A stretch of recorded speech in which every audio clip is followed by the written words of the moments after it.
So I went to go see The Internship, the new Vince Vaughn and Owen Wilson movie. And I know this is going to come as a complete shock to anyone who's even remotely familiar with the premise for the film. But effectively, it's a 2-hour-long commercial for Google. I know, I'm as shocked as anyone else. What can you do, right? Oh, and you can't forget the Miller Lite product placement. Boy howdy, good old-fashioned American piss water. That's some wretched swill right there. Yeah.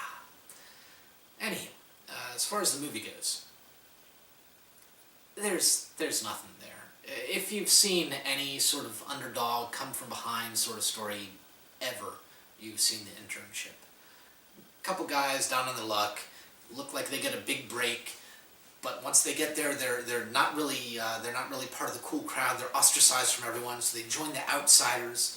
And together the outsiders have some internal struggles, but they rally, and things look like they're going better. And right when victory is within grasp, something horrible goes wrong with one of them. They who lets them down, and everything looks like it's just dashed, no hope, until through some fantastic speechifying, you get that sort of last hurrah, which they get victory from the jaws of defeat, and they show off the cool kids. Yeah, that's The Internship. They shoehorn in a bad romantic subplot that's just kind of there. But yeah, that's it. That's the movie for 2 hours. It goes on entirely too long. And then a big part of the plot is sort of Owen Wilson and Vince Vaughn. Their characters are showing the nerds how to really live life, and that's another plot thread that's been done to death. Yeah, that's it. That's the movie.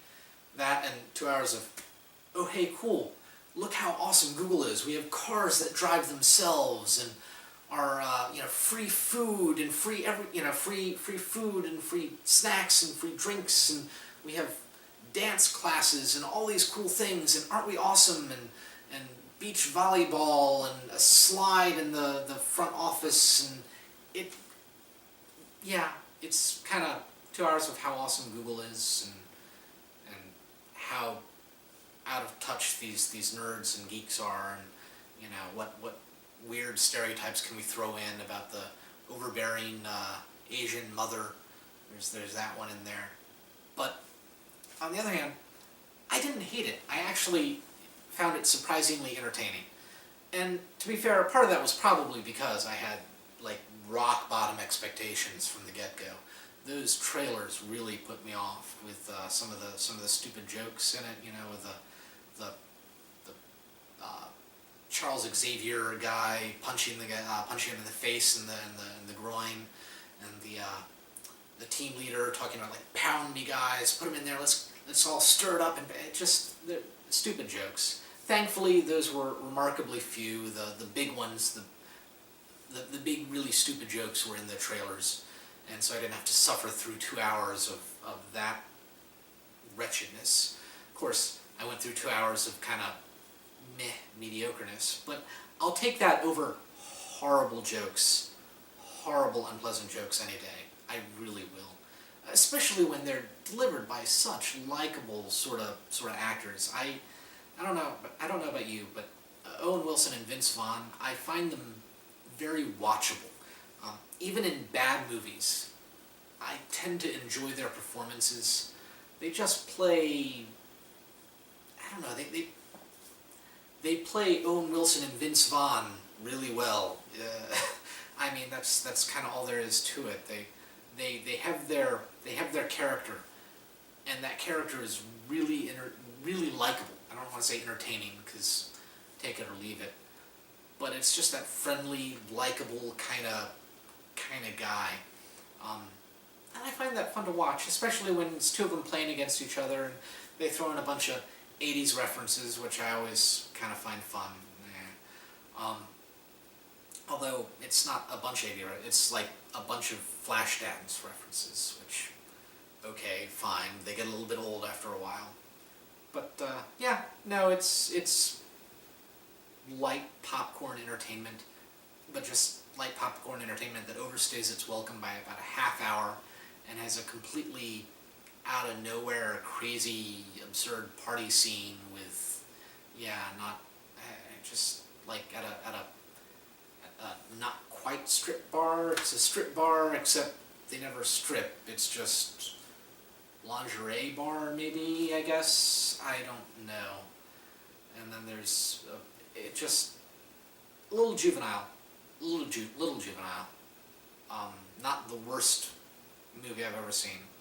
A lot of the cameos I found very fun. Actors that I really enjoy. You know, John Goodman. I always like John Goodman. Actually, I find him again just like Vince Vaughn and Owen Wilson. I generally find him fun to watch. Except unlike them, he's actually a really good actor when he gets the chance. Not that he really gets much of a chance here, but it's a fun little cameo. There's also a Will Ferrell cameo, which, again, I enjoy him when he's not playing his Will Ferrell character, which is not very often, but when he does, I tend to enjoy it. And he's playing off character in this one, actually, which is fun. He plays a guy with weird Sanskrit tattoo on the side of his neck, just playing a sort of lecherous, not quite brother-in-law, lecherous sister's boyfriend, I guess. He's there, and there's a couple other Daily Show sort of folks pop up here and there. Yeah, if you want to spend your money on this movie, if it looks like your type of humor, if you like that underdog sort of triumph over adversity, over the cool kids kind of movie, you're gonna enjoy it. And I'll admit, I smiled throughout most of it. Didn't get many, really belly laughs or anything like that, but I smiled, and I didn't hate my life throughout the movie, not like I was expecting to, actually. So, take that for what you will. If you see it and you really disagree with me, if you think it was, best movie ever, absolutely horrible, please let me know. I find myself really curious when people disagree. That's really the fun of things. And I should have a text review up later today when this actually goes through YouTube. So should get it later today, by the latest tomorrow. So you folks have a good weekend and enjoy movies.